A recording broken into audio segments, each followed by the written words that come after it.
na tomorrow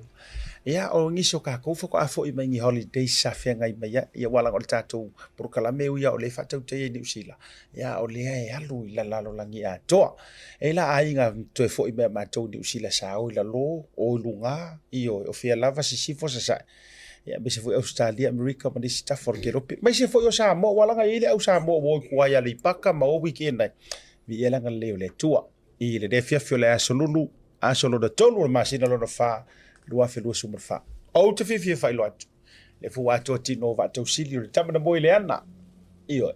ya ile mato o va le fionga ile fascina le fionga ile Toleafoa ane tele Aiolupotea o le tapa au le ala taua io e ngata ile ya o le fionga ia Aumua ya po le tofa ya mano to vaenga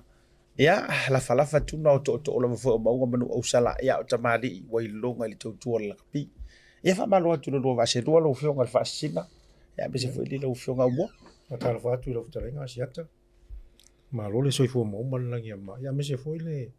fa fo ta poi fo ta tu no le ta tu tu si lo fa fo ile ne ya fia la sulu ta tu ma futa fo ya la ta tu po kala le malo le so fo mo le lo to fa ya me se fo ya lo fio nga ya Toleafoa malo si le Aumua lo fio nga Toleafoa Talanoa Samoa ia le fota toe po fe la vo mau mai ia le ve po kala me ale as posta no le solo ni fiafi fa malo la na ore sa o va ko a fier ko inga io ai o nga pi a ko la mai ro o fu le ke lo misia io le locole o le locole ale tato Manu Samoa ia ele fa puti no to be honest ele te wila ma tu langa wai ai o lo fier kamala ma wai le ko right o por la capillo mare pio e ku me mar ku la fale e fai lo ai le o le ase fa matalanga o le roko le sa ia o to ke minga fa tau no oi e pe ya o por la capillo e pe o unga le o kalo ia pe o ko na unga ku la langi o le capillo ai ke o Samoa ia o le ase si vai ngo fale e moni leia o le no ko le sa ine si la tua sia tele le lima le uma ko usa kai mina le sa fa ile si vatau e pe kai la wa el ko fa le finga ngalo fo le finga ples kenge mo ngi ko o to le yo fa la ma ko o mo ma ku kai pe la tonu ana na la ina mo to yo la nga wa la nga le o ka o ko ya le o uma foi ma to tem ya o tu la me foi ni si foi o to manu le vai tau le tau tu ino tatu mon Samoa ngai a ke le e sere man dai o le fa wi ngai na wai mana tu lo tele fa la unga tu i le langi o ka longa le o Samoa sa tau ilo la vale presidente la fianga presidente ma le paia foi o uso foi tam talo tu i mon Samoa ineia ola se ui wala nga pe ya fa makal ngola o ma ko kin ya pe tailo ya sa pe na foi ona liu to fa ma fa tanga foi ni si foi o uso foi o suafa foi ya o ina le sa mo le to fa ma fa tanga mo to ya wa fa se ma ko upu foi o mo ma ko kin ya o kula mai ya wa ia e mo ia pe mai la tanga fa la vara ko ia pe o lu ngola fa talanga e mo ia o la e mo ia ile nganga o mua e mo ia o mal mako kan ale ma ke la unga ia pe voi la o ngi me pe pe al kala voi de pe ngo pili ka ko e fango sa o le ma ia la ku sala pe ang fa la vara fa pe ia pe la ia ku vola dunga ni mo si o ma ke le ia fa nganga mana ia fa to fa la inga mo moli mai tu o au fa la kala ai ka ke ia ma ile ma tango tatu por kala wo mang ku ngela te wila le wai ka ko au wale le lo ko tatu au instead ka ko karika le ola kapisa mo e la kapisa mo e fa la utala wai mo sa fa pea okay la nga fa nga ko ke wila ya sa mo pise la au o ma fo le so i kala anga pe se ma fu anga ta wala au le sa mo pe pe yo le pe la mo so oi wala fe ku la mo so oi ai la nga mo so i fe le lolo pe se special fo le la au le ke wila ai ola ora kunga o I te before ia no fatu I fe fe utala ia ma mo na mo la ku Filipainga alla le ke wila Whako o ke wila. Whato ina langa peika ki koe mawhawhoi loko whapea. Wait a minute. O le ala le mele kau ke mangu wai whakawai o ngā furu le ke wila. Alai vo i e o. Lea, e le whai mea kako ke wila lai so solo i o. Ia le ngo kala ko foi de mar whaua pui ngā oso ai fo iare mea war kamanga e vale ke re siri I ka ke la kua mai e moni ala u maulo ke faya ko ele fa pe fo e fa tata fu wala nga e ka kaunga o mana tua lai lo to manga ia la bele na saule minister fo ile a tato Manu Samoa ia le to fala tino nga ko va aku o se meeting sa fai po New York era fai le meeting le me fo ile le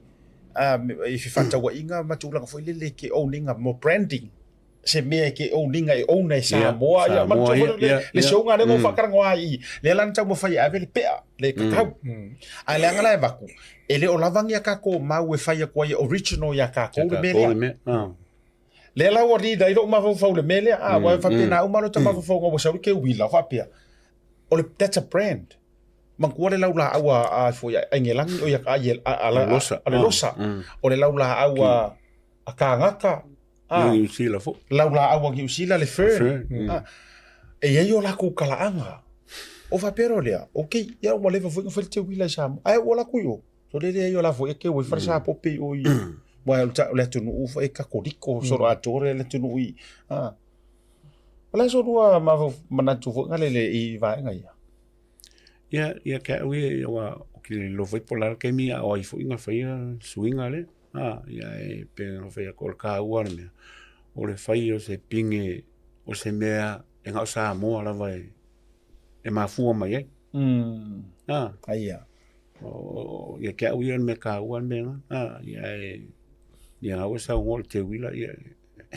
E parte wile ku la langi mo ia o kile mamla mala polale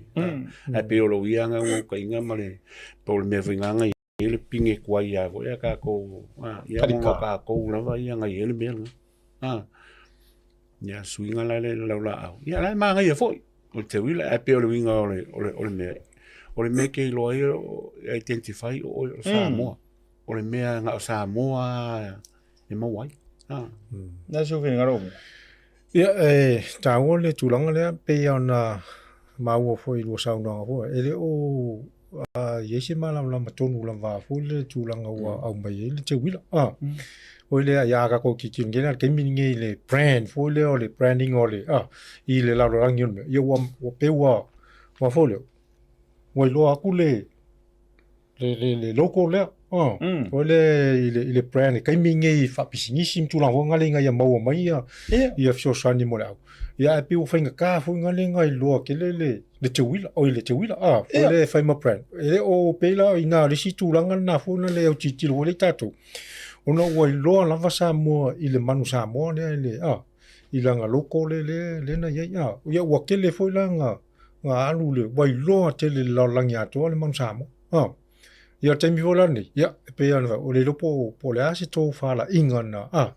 na I tono tanto unila kapi I o toe au mai le te wila ale te mini ia e kaunga ko kilo po fe tonu e au nga brand le tato loko folia ia mo le awale anga I lumo honga le mo le ia mal pisingi si fa ia saolingo le saolingo me ngal kemi pe ola ni sila ola ulo ni sila ono ni la to loko vole le fen e po ama la va ni sime e la ulo la o te tau ite ia nga o makenga wa pe le o aia kia o te tau ite o tua tonu ana fa to fala inga kau fai le te afu matangi ele te wila ai o le va ia you sila e sa le fern o aku foi ayelangi la ku la au foi le ia o me pifa pena ia tu la tato ia o ka ko ke wila o ngola fa I runga le festival le te wila festival ia le pe wa ru ia ai yo le ia ele faina ta tu malo lo ngai be fa ala la maka foi mai lo ta tu sa o result tu ta lo pe o to mai fa ngol le veso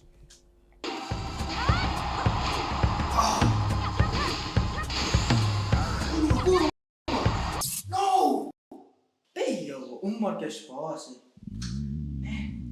Salve, Marfia. Ai.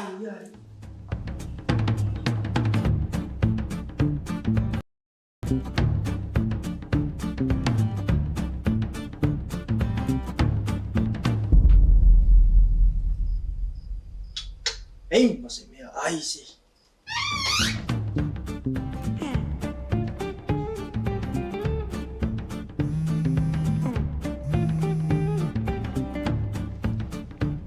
Halo, Anggo. Soli. Ora me ke manga o ruku ki amakat pro kala me dia e ko viri mai. Boleh suka mah. Si masih nak cara si top up. Ma pawale or kai me ke ro hai ka umaya or ka manga or kai me va ko top up por pau. Ala me o ke o umar nga pau. Fe heri po inga ro ya pau. Iya, boleh. Fa'awa mo singa mea si maka singa mea ya boleh mahal. Ya fa ro le mai o se o kari. Ele ni me fa o va por me ro lo ko o va yung. Iyo, ale la top up ko la kilo fai mai or me fai online e va be ro fai. Le la ko pe ko munguli am kar po kala me. Ma ero ka u mai ka ko next to nga u fa pa u ma ko mara ko maka mai. Fa ngai la unga ngale al Pacific 40. Mal talo fa va. Wai lo. Ya boleh. Okay. Ya, lenga. Wai fa ro mai. Ya fa la ya la ngale la fai ku so maka mai show de fai la ko fa la u lo. Ya ma fa la ke le fai ngole unga ngal Pacific 40 mal la ku ka fa va. Six. Tai lo. Ah. Le Pacific 40 iso se tafa o Samoa. O whaawhaingo fia i nei nisi o nanga e pei o whaataunga. Pili, o ka o ngā luenga manisi lava o loa mo Samoa. Asiasi nei loa le lato website mo wha o ngā inai le taha lofa voucher.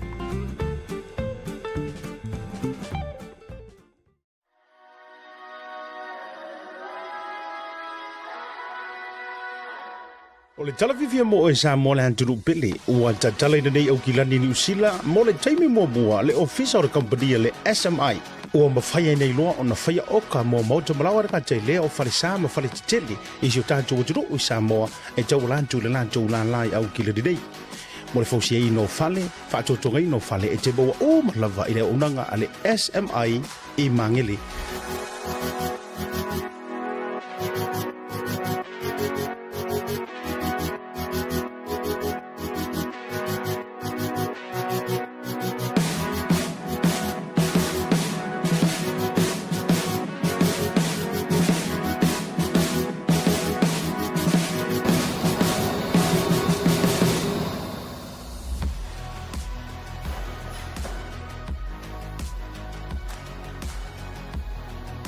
Petea se atu ila na tutu atu si o le faso le fitu Rainy Drive e mangele pe faso ta ile fionga ia mayava Leslie Wolf. Telefoni o luatasi valulu o lima i fa. O luatasi valulu o lima i fa. Vaega tutu o le Pacificezy le masina toa Aperila mai e ono marmalo ai whailonga tupe whase fuluta e lua se lautala o Saudia mo ana paanga. E lua se fulu whailonga mo Samoa, lua se fulu whailonga tupe mo i tātou i New Zealand nei, e se ina whailonga se fulu i mai aso te tasi. Olo whanga solo pele whapitoa na o le lima tala e te tongi e lafo i le tupe whaonga i le Pacificezy mobile app. Olo awano fo le direct transfer lafo i o tupe i le telefoni pe ati posi sa mai lau se leni i le tātou account ai inga whapitoa. Mana tua e mawhaiona te tongi au pili Samoa e whaonga i le tātou Easy Pay. Wala au mai lo le telefoni vili fua o Varselau o tasi ono mo se la la lata atu i joy pe asiasi o tātou ofise tolu i au kilani o Tara o tāhuhu ma le taulanga whaatau i mangele Pacificezy o la paanga mo tupe wha momori Samoa. Toi whawhira ea tuli tali umeo le proklame maloloka masati pa le fionga ia tole fua misi fo i o Aumua le vanga le fiafi. A whapeo le fufuto e maa tamata mai mua mai ia whatalo whatu ia te oe. Mai si tātou sponsors. Nei whiwanga o le fiafi Tasi Market, Pacificezy Money Transfer, Digital Pacifica, SMI. Ia, me se foi le Sanita Hotel. Ia, ai lua fionga Aumua ma Toleafoa. La tātou waru sa o loai tūlanga results ma taunu unga sa ta oto ai ta longo le nei foi weekend. Long weekend. Yeah, a long weekend of sports for and entertainment. Manga ia koe Comeback Crusaders. Eoi, me se foi o le tautonga i ele la kalonga la pinginga ronga rua le ma le Chiefs o le lito sang. Ia, o le unga la lea sa tautonga ia ele i fene fina ngalo o le au so foi vatu ia o la tamalianga. Manu malo le Crusaders mo le taimi mua. I le amatanga o le lito sanga. I lana talo no ale fato amalo e tūsu marfitu. I le luasu maleo no le Chiefs. Waratahs fai ina pe pala ai I le Ripples. O le aule le Ripples adi e sea ngale au le ari. Wa kele au marorosi wa fa mo ar kamari. Lua se pare tasi ile lua se furu mar fitu ale rebels. Ia ma talonga le aso to nai le sa fate ia I fo ile sweep is so o tolu le druas a Kolu home games, kolu malo. tolu home games are the druas. Tolu mano malo. Lami tolu super tasi super tolu force. Talonga le vara moana Pacifica ma le Auckland Blues ma lolo le moana Pacifica le valu ile fase furu mar fitu ale au ale Auckland Blues. Ma le talonga New Zealand vai le vao le au mahalosi lea ale Hurricanes. Ia ma le au whapea fo ia mahalosi la ko pre-games. Ia ai peka ura vea fo ia ngadu whaafua e le whaki. Manu malo ia ile Hurricanes faso ma le fitu su ma le dua. Ma le talonga muli ni taulunga ai le long weekend so talonga. Ile supalakapi. Talonga mata ina le vao le Reds ma le Broncos. Ka longa lea. So le pe fei kau fea wa ili kusia kamai. Toe manu malo a le Broncos ile ai tasi lua se furu ile se furu ma le iwa. Ai matou te le mati nei ungo talonga na o se whatepa o tau Samoa ile tautonga o le ai talonga o le weekend a nga fua nei e de o toe ma foi. Aso wharaile talamalai le Blues ma le Force. Ioe, ia ona se so ai lea ile afore iwa ile fiafi ile talonga ile va o le Rebels ma le Drua. Aso tonai o le a fetau ai le Chiefs ma le au le moana Pacifica. Pei ia le talonga le se uma o te vava ia tuitua ele whamaina le tato poklami. Pe home game ia le moana, pe whaila lo ile Waikato. Ia e tawalunga loa ele talonga ele vao le Brumbies ma le Waratahs. Ia ile whaiunga le vaso. Tato atu mo nei holofi na ngalo. Aumua.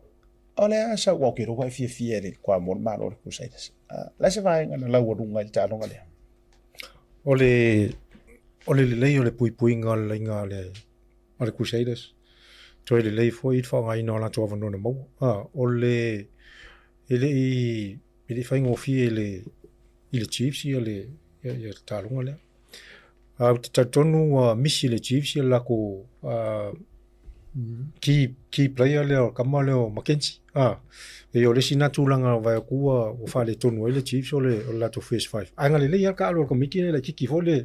la ko numero fulu le ai cha wala to ia matua I sausa uni la vale ku sai de sitalonga le mo le Chiefs ngau ia mo la to malo fa le la to puinga to le la to so fa ilum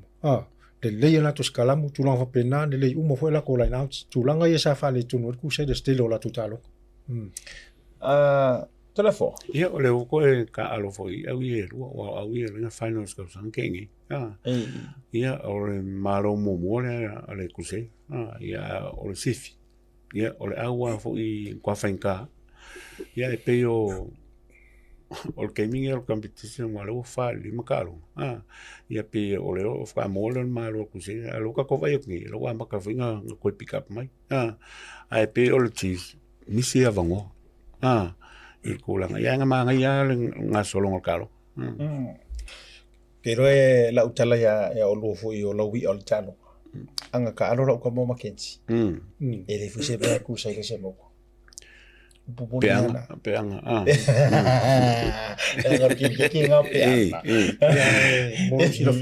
ele era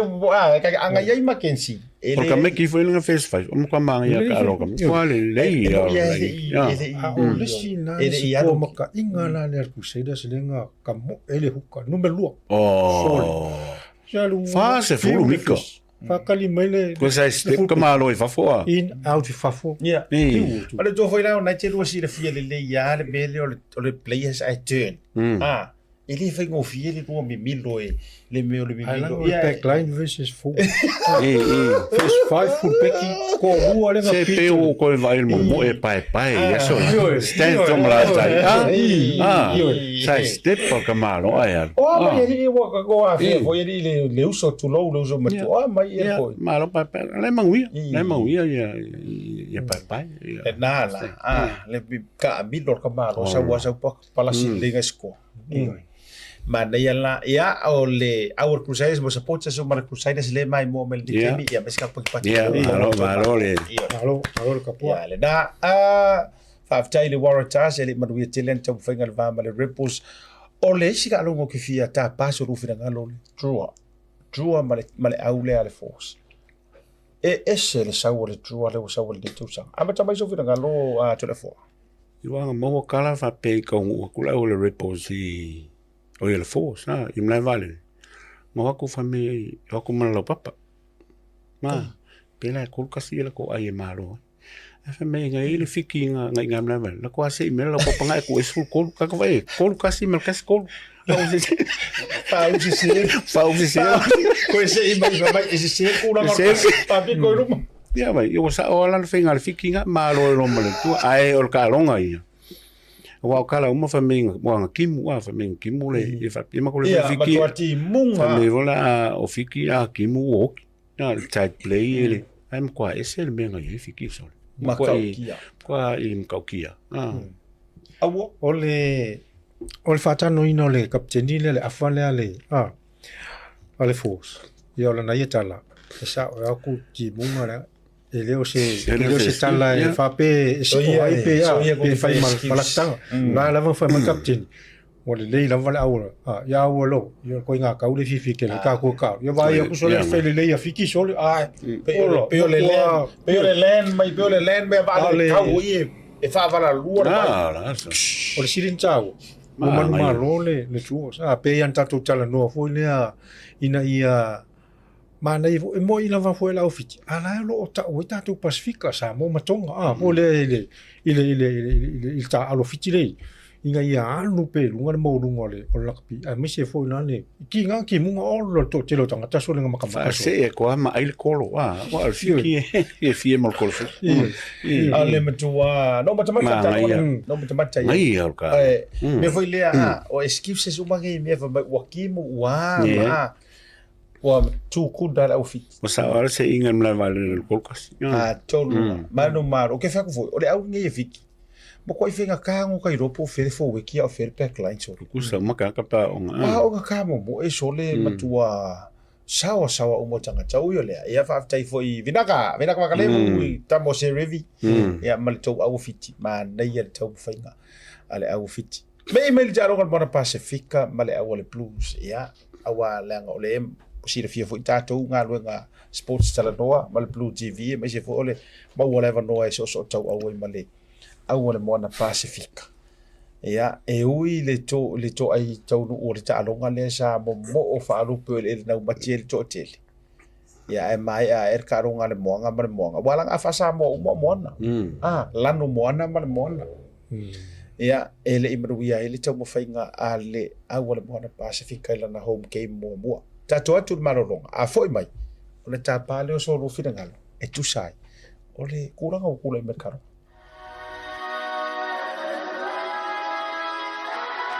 o le talavivia mo e sa mo le anturu pele ua tatala i nei au kilani New Zealand mo le taimi mo mua le ofisa o le company le SMI ua mawhaia nei loa o na whaia oka mo mauta malawa raka te lea o wharisa ma whare te tele i si o tātou o tiro i Samoa e tau lantu le lantu lanlai au kilani nei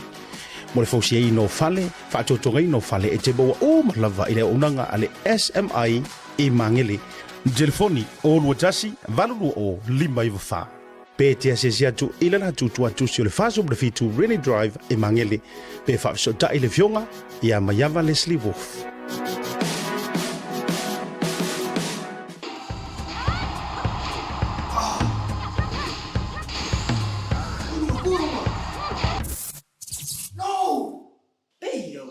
que esposa. Salve, Marfia. Ai.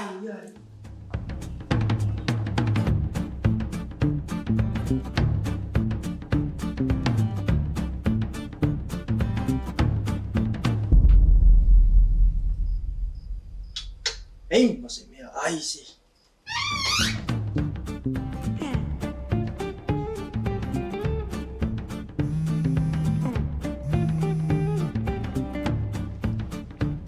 Halo. Ango. Soli. Ora me ke manga o ruki ki amakat pro kala meri e ko viri mai. Pole se koma. Si sen mas no ta fa ha chama le si ta pa. Ma pa wale or kai me ke ro hai ka umaya or ka manga or kai me va ko top up por pa. Ala me o ke o umba nga pa. Heri po inga ro ya power. Ia moli. Fao mi singa mea si faka singa mea le moli mo manga. Ya fa ro le mai o se wakati. Elingi me fa va por me ro lo ko o va yung. Iyo, ale la top papa ko la kilo fai mai or me fai online e va be ro fa. Le la ko pe ko munguli am kar po kala me. Ma alo ka u mai ka ko next to nga u fa pa u ma ko mala ko maka mai. Fa ngai la u nga le Pacific 40. Mal talo fa va. Wai lo. Ya boleh. Okay. Ya, lenga. Wa fa ro mai. Ya fala ya langa la fai kurso mama mai show le fai la ko fa la ulo ya ma fa la ke le fai ngole o nga Pacific 40 mala ku ka fa 6 stay no Le Pacific 40 iso se tafa o Samoa o fa faingo fia nei nisi o nanga e pe o fa taunga pili o ka nga luenga manisi lava o loa mo Samoa asiasi nei loa le lato website mo fa nga inai le talofa voucher.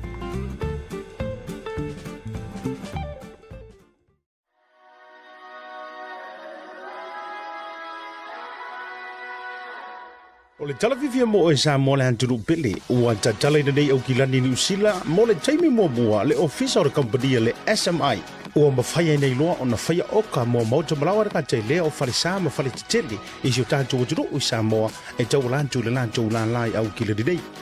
Mo le fausia i no whale, whaatotonga i no whale e te baua o malawa i le unanga a le SMI i mangele.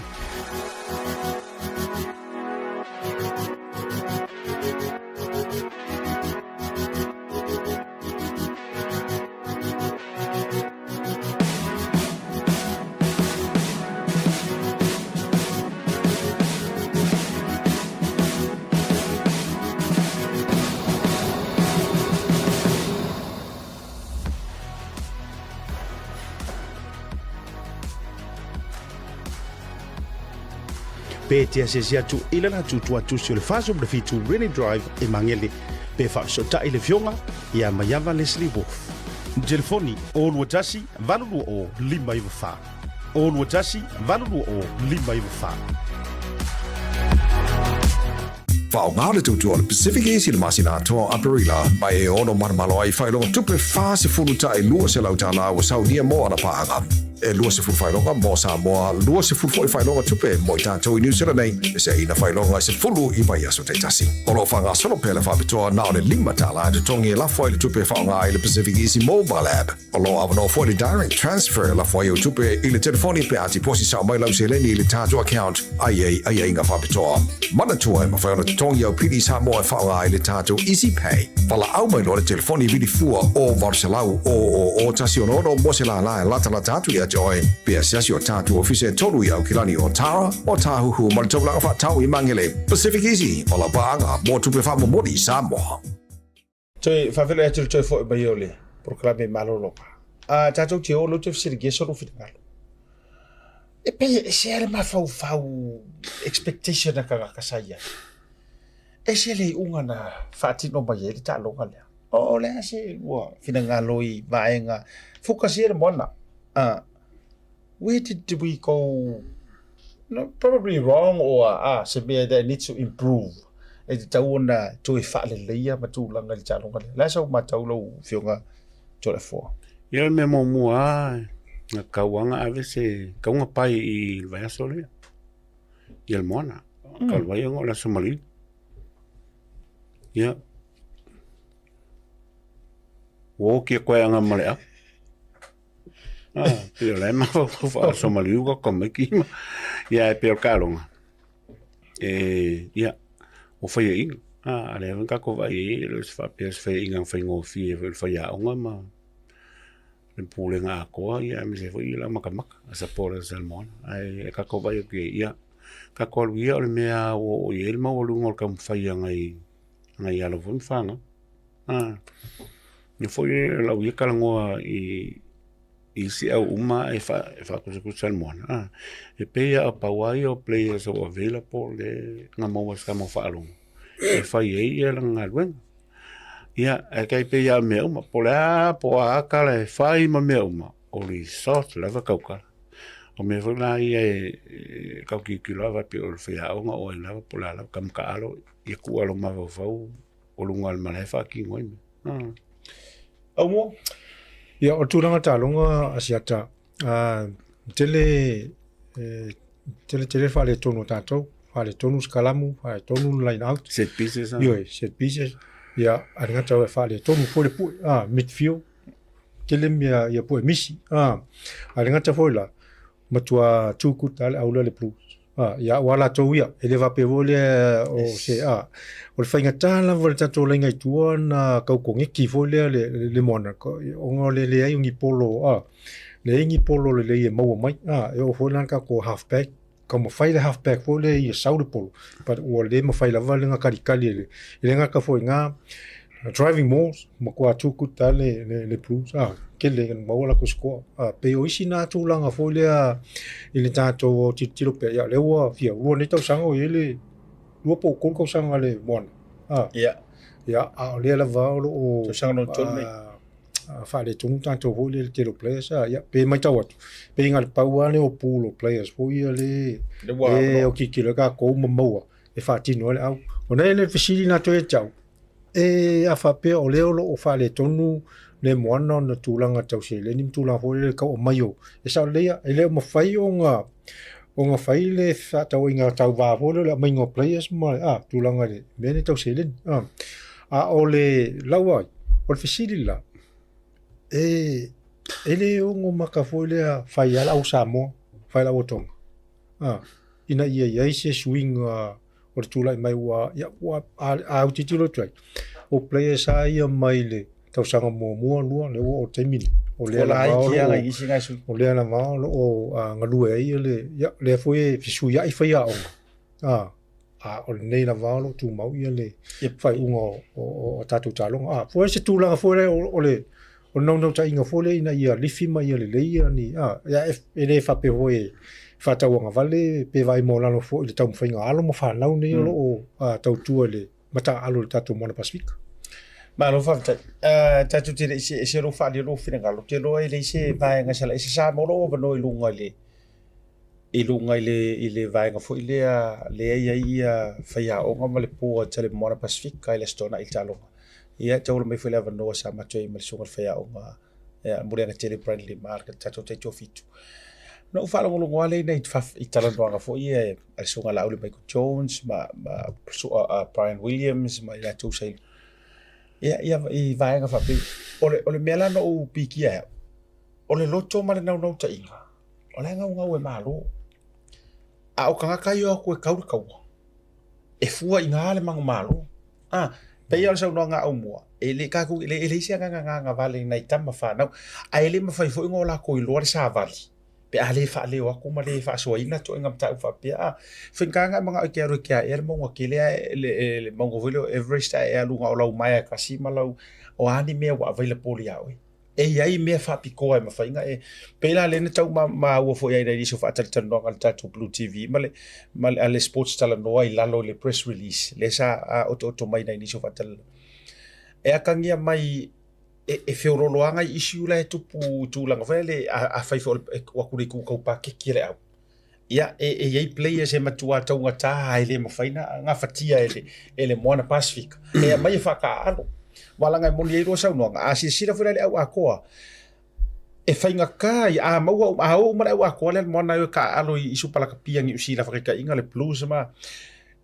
ko kiki a quarantine au kara le lucky e monga ka o first choice au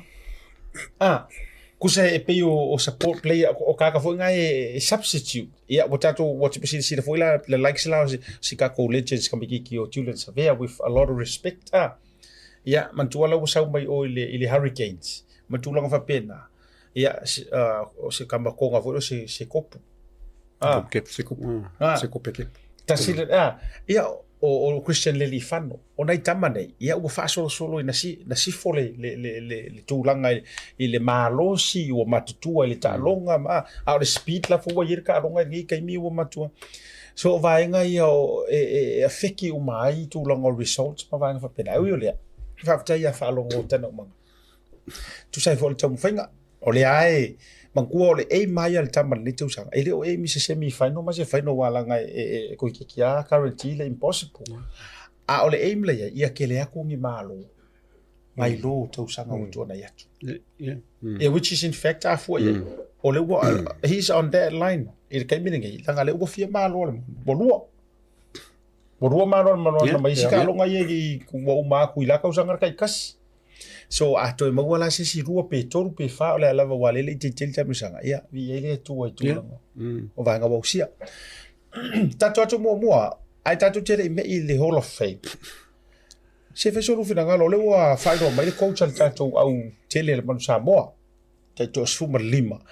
ia o le wa finally wo le mo mai le results la tava ia to the press release mai Samoa o le wo filia le fionga ya mase mahoni soka eve ma faya onga ta iulu fo yo le tatu au yo lele ma wa to mai se tatu to ngai faya onga la ngo ma tulanga fa pena ia ai pe o le la vo ta to mai ia o le fionga ya mase mahoni soka la so fina a mai so lo fionga mo ia mo na avel fa monianga ile tulai me fo yo le fionga ya mase ia ana suafa ia mahoni ia o se nga fi fo le wa mo ho tala wa fa moniaina ia le uso ya tasi vole tulanga fole mo mi fole lang fo ya matune tamtua ya me se fo ta tonu o le fo wa mai tawatu ya le wa e fo se fina ngalo le kato uni la kapi ya ma avele na to fatu tuanga ile fionga ya masi ya e faile ma fa ya ngota yulo tato wa Manu Samoa ile fata usanga le wa fa lo le wa tau ave mase i le tato Manu Samoa alo fa tai Toleafoa ya malo fa tai ye mo fa malo le yungi la kapi ina la ko fai unga fo i o fai office ni la fionga mase po mohon fai unga ulo ka ko Manu Samoa i fa ka usanga pa fai saole ya fa malo ako mase o mamanga ia mai ele fengo fie foi nga luenga ia pe o me le foi o mase le Samoa o le nga lu Samoa foi ma ia ka con foi o la ese foi la ia me ko kia ma nga ia si la foi le fengo la ia ma mia mase ia long le nga ka la tunu ato ia ma ko fungi ka ma kwai wa pe o la nga foi nga ma ko ngi ka ma kwai ia fie ko ngi ma ko mai ko ma ave pe ia lango pola ko nga wala ia wa pe mo ia o ma ko fa fo mal mai ia ko mai ia mare il kalonga me ro ia ma ko fa mo nga fa le tu le kula ma lo fa tai o le si vai ngo te fia ta pa so fina lo nga ko fa so ai a tu fa fo nga wala tu ia u la vai o se tanga tai ele ia lu se Manu Samoa ai o se tanga ta e muri ta ila pi ma o su fo ila kapi ma ona tala anga mai aso ye o mai eso au kilo ngai le line of coaches at tato au le Manu Samoa au mua mato o ma Toleafoa o le anga pe nga so o mai lava kama kwai la tala ya le te fa tu va pe ya ele tau va pe no fa tu la uli Michael Jones Bad Lamb fa solo mai lava fa solo mai ia e like so ska mole wo matu nei sei la mapsua ia sau le ko filia ia esi kai bava samana esi kai mio kama fo le fa pe with much respect to the go for esi kai mio kama fo pe mai anga mo ska fo coach overseas se tanga ta fo le fo ngale when can we see the likes of coaches here in Usila kama ia le pe super rugby kama fo ia le Robbie Dean le wodi ia fo ngale o kama monga when can now e tati o fa ya to no se si tu la ele sei ka ku fa ia le ko ngame fo le fa ma break le sai ko ai asia se si vai ngai tu la ngai ono una na ya ke awia la va ai ya te longa fo ai ke sai longa ngai ingi so nga ka apala wala ngai fo ya i tanga te apala o le sila va ngo te va ai and I'm praying o ke ka ka sia u fo ngi ku pusi is fa ya nga sia ole uma o fa ka usanga nga sai ai uma enga fa se le muku wa ere umangi ele uma lona taimi le fo wa announce mai ai ave fa ya wala ngo pu moni o fa ngor ka usanga nge ka uma ile coach e te tauna mai ai va samana ia e ale la ka kere lo por ar kula nga ko nga me pe o mai ole a pe a ko a le rest ia ale o sui mai fai o nga sa fai ia va koi fu e sa le sa ta pe ve amu ia o me fa pengi ia ngi vai ka e sengi long kala ke fa ka usanga pe fia la ai ke ia va pe o kofia vol ko a me mo mo ke ma fo ye ia le la o winga nga kala le au ia pia o coach lo mai le be no wa paula me au yo ka piki mo mo la team au coaches man ka management for ke fa ko kuinga wa o team la o ko la ka ka ye vai la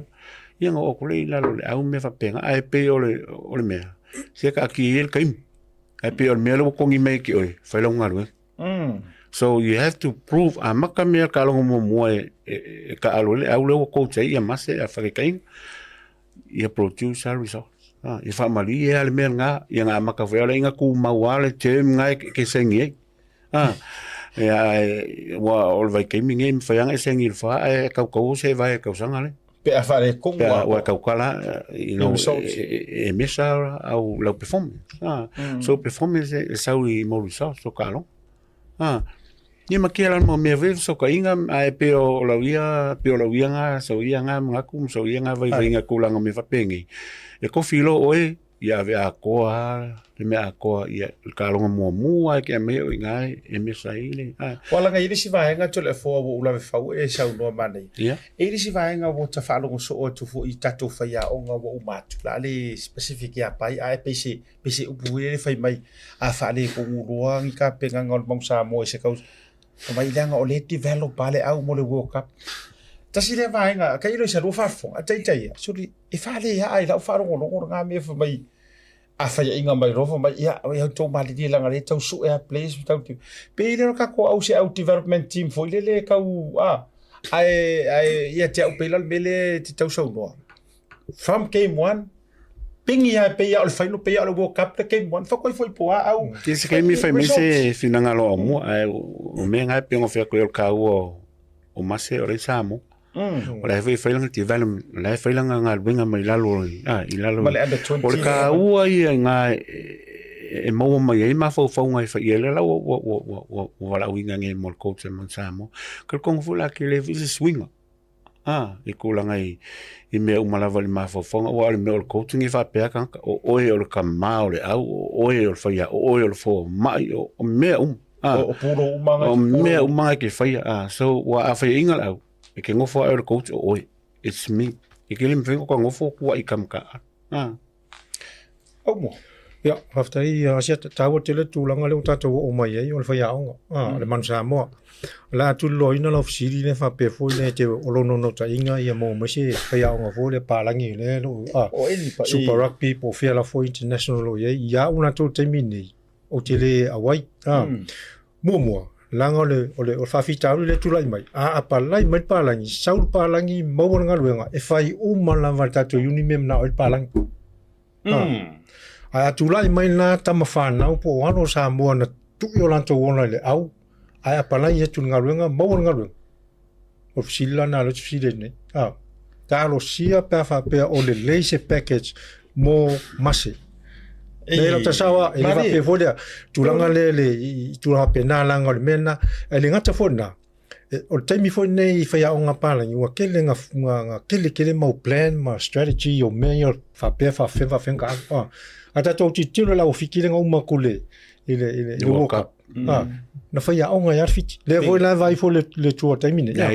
o le kwa inga ka alonga le ni tato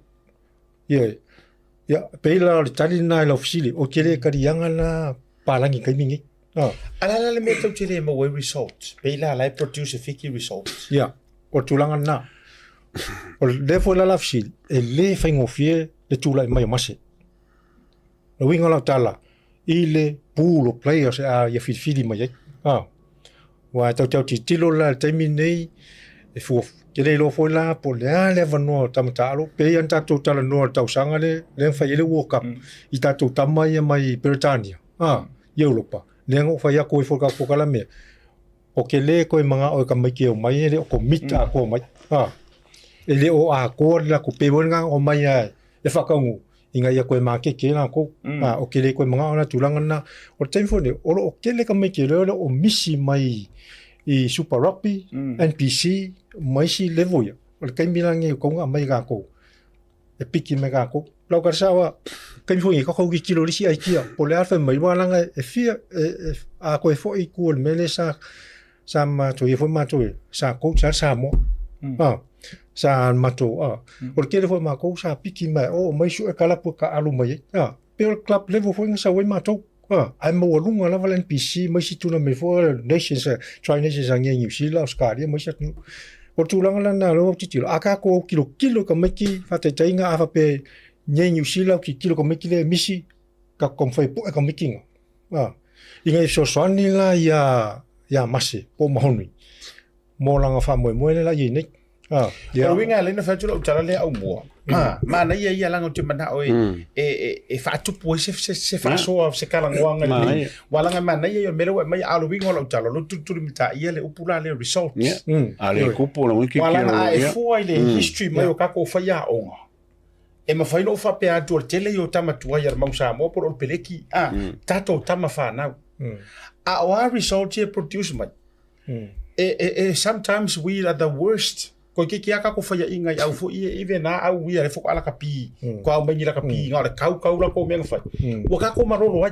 o winga la na le na fa tula utala how can we break the cycle ele tula o fa ya onga ya mo kwa le ata tutala no ya la auli Michael Jones o le legend kamaro ata tutala no ya fa longo tana ubang ata tutala no ya va vasa mana ya o ke ro o fa ile rua tai lua ko foi ke ro coach le Manu Samoa wa or capability or visini do mavovo how can we produce results il kuranga la le o fela le ka ke o fela le ye ko le problem le wal man le sa no ya Aumua ala kula palang fai marole o mele manga palang ai ava kula Samoa ia o pe wa mo me vui le a pe wa fa e ka au dole me o ngai me ai le ava ko e ke ingi mai ai sa la fa vita uri la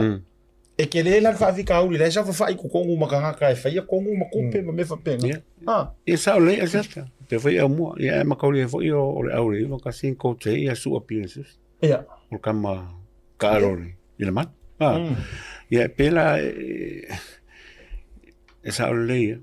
awa ale producing results longo vinga o facility el coach facility kama kwai me foi lá nga ya ma o Aumua ma kongi kama kwai mase yo uma manga ele fai ngofie ai olo yai eu so ngi sila ma oskari me lo langi ako e ku wakul ka o so sangi ngalo ma ele fai ngofie ele fai ngofie ai pe o lunga mele ka ka mai e fil ngalo male sila foi Samoa lei mas e lunga lo kala le Samoa o le fai langa development o ke le yo me piki me fai a ngai la lo vanga le relationship ma players ma me fa penga me kokia e fai el kalo i lo mele fa penga ka Manu Samoa umaro esa lo e coach e mele mi si lo volanga le coach me la kalapu mai sa wonga ilu pe o me nga so song ko e mo we resource le yo le si tulanga ola tatu tano pe o fa fi tauri foi na uso na umatuni ya le voi si le fie Toleafoa ya le taimi na tap na palai ngaluenga na mana mia le matou lango man fa mondianga alfa fitau anga mawala va le ngaluenga le coach e ya matou foi o me om kwa le filo o le fa fitau na o mala foi ano no wa foi na ave ye la aku ale kuria o ko le yungi e lo maru se ke kuringa o ko fu la results ala tena me foi le o le winga le ka ko kaka ya ava pe whakaikainga a whamanuanga se o ke whaiaonga, o ke sau i tamana ta alo. Sau lalo mero i tangata, mga mia ko whaukuanga, i kilo. Ai le whape wana la ka sau ke whalongo koe whaukuanga, hoa sese, iong ka whalongo le iei. Ia, no ta alofa le ina uso i na umatu nei. O le ale ta ua suafa. Ona o le lato le usita ia. E sea matou tala, watu whamanuanga malanglang, ia, bea ngā moki mā ngā ofu kofi so ka nga maua lava ngā ruenga kua le fia loa mai kwa koe le ka ngosa wa Mali. wa ala no fai atu o le le uso e moni le lo fa au mai luma a mo me uso wo le ala o ping ping mo tu ia wa me foi a ngai mo la kala mas Ma le venga no. mo kalonga ia wa ang va pe sa mako eu fa nga va pe fa le con lo ku le me mako Ei. o mi singa me alo ye ia pa wa ia okay lo mas Ma fole la tala lia, wai pen of yet. O le serious o le matters lia. Le me lia I ka ko place o ato no le a tele si tai mortato programa le fia. Ya o tato we freestyle la le vai nga I men tato fo inga. Ai langa wo fatu pu mala tu le vai nga le. O ula mala e o le tu la I mai o masi.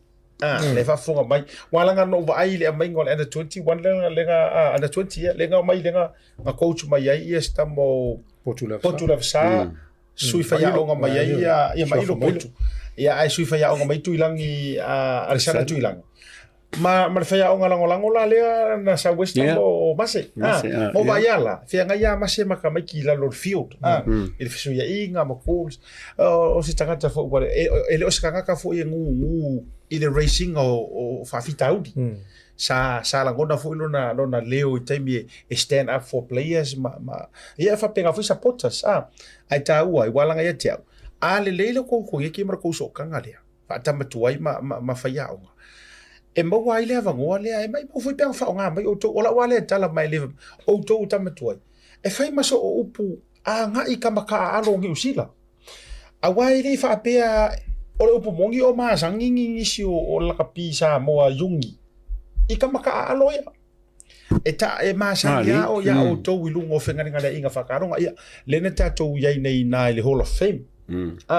Ia, lai iai acknowledge o rua matulanga umai tamata alo I longa fo o le lanulangi sa ko va aku iai. Onga o le whengaringa le inga lea. Referral. Le upu whaperitani. Vero le referral. E mawhaina referral mai iai lea. Sokai matulanga whapena. Awa ole kau ke concern o mai tasiara me concern like how can we provide results mo le tato Manu Samoa awa aru foi ko kofia ngai fa kai tau tio u psa pe sa mo aru ngai e unga o mai foi ma charity ar ko fingo ka ko Manu Samoa ngai ka me ko mona a le kau ke vai results al mona ele supa la kapi matula fa pena ele o se au ole foi kau kulo wale pu sa ole foi kau fio la mona ia le kau kulenga ia kau ia Asiata ia e penga fe ko o le venga le o lungo ka o mase wai usa vai pe piki ma ko fa ka inga ia kau ai ava pe o mase au piki a ko kam kiel mona e ma fainga kupul suinga o results o inga foi e lo ai le coach a mase o longa fa ungo ko making ele fai ele se coach pa penga wai ese se uma ia kanga kamala ele ma fai ngam silingi foi ko mai o masela ia la kapi me fa kai foi le ungi la kapi o ele la ko fa la inga e fili ia le alo la ku pe ngo fai ia lawa ke minge ya masela ngo ngai loa ia nga luenga lo ka kia mengi ngo lu mamalonga vala a winga ele me o tau atai no sau no ia Toleafoa ele vai ga le sa le ia me le se coach va tu ia tama mo ka wo ko me kia ka lo ma vo lo ka mo o yo lo ka mo foi por anga mo Eddie Jones ka ko kama selection ho lo ka lenga kama ma fa ma ile la no langi ave kama lo kama ia ave kama nga ave fa ma ko i ro ma ko the worst campaign ever every coach is different but ia ka wa im ka ko ia ka wi o ka kong foi i kula i me lo so ya mas ma la vo a mase il nga luenga le ka kia mai o fai kionga o a umakala ta sol pa lo nga luenga me tau ole ele fengo fiel tu lai mai ole nga mase o se lui tau hot ai ta wala to ya ta to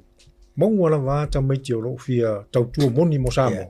ele vali o ka mai ki le ami o ka mai ki sau ku wa ko le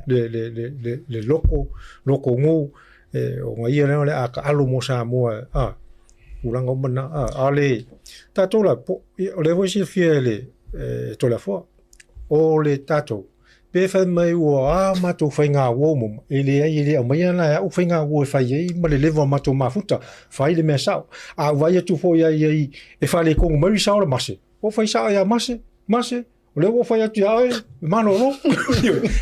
ele fa pe fa tu fo le ni si tu langa o le o au ia e lo fa mon e o le taimine i na uso fo o ma tu na to ile tu lai mai e o kala ngonga no ko fa ngonga mo ta lo fa ye ono le tulanga ua fa mai ma le tu lai mai ya ale nganga ya mato inga ia ko so soani atu ya tamatu ai ma fautu atu ina ia fa au pele nga lo Asiata Aumua o ke le olima mama ile o ke le foi sulu e mo fingota ka kong foi la fa fonga mai masia la fa inga le mo mo le anga ilum ai va foi ke me ko fa malo ko ya va vasa kusa aftai i le uso foi kusa lon kula i mai i kausanga sa kawa vengel ka kau au ia me se foi ia le World Cup ngoma kunge fa malo la uso malo fa aftai ole tawurunga joy ia ina yata ia ole Hall of Fame mole lo taimi elanga sama tu Talanoa i foi le si ma to proclame tu na yatu ole fa aftai fa to lava ile fionga sunga se yuli Jesse sa polu ia malanga mai lava le neita mali i mai America ina ia fisoasoani e tu faatasi ia masangi ia tatou New Zealand Day i le vaega walaga na saunoa se iuli ua savali suli ma tausaga o le latou Hall of Fame Pacifica a le fatoa launch Polynesian a le fatoa launch mo le ua taimi i tonu o Aotearoa and what a success ia gagalo sa aulua auai tuai ona ua uma le matou taimi a tonu o le atele i se matou faasoa na tuu e auai mai le suga Jesse Sapolu to lows of se iuli i luga o le polokalame lelei pata o telagona o le a so na vanonu o le tatou tautai ai ona fia inga o taimi ai faaftai e tuai ia i latou ia sa aloa ia mo le taimi muamua i le Hall of Fame Pacifica suga le faiaʻoga coach mo le agatele fata Brian Lima ia o tufasina Brian Williams o se iuli fio fa mausili o iska ko faka ko kam iska ko Samoa Makele Pita papali tele Pira ia ma tatou uso mai tonga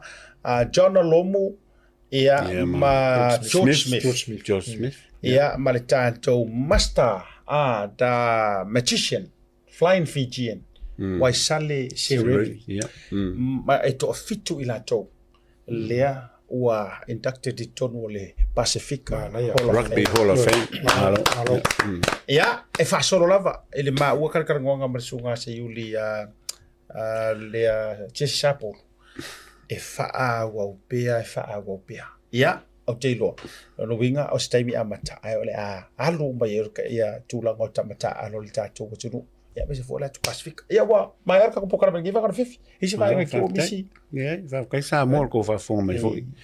i ngai foʻi vaega o le kakou sports no e ligi o fofoaga o legi wiki ena li ia e tauhuna mulimuli atu ia famoniaga i le fioga ia muliaga tele pata le tatou taitoa fitu ia lea o la ua faatapena ua foi le faiugalega ia so i tamisaga i Hong Kong manuia ia le alo atu le agatele e taumaua tala o le taimi mulimuli le stadium le kou malo ai le lafai ai o ala wai le stadium fou ia tatou taupuleo le laga lelei o le atua ia e taunuu atu i ai ia le tapuaʻiga Samoa ia i le lage mama soifoganuia tauruga le poklame le sports Talanoa le vagalafiafi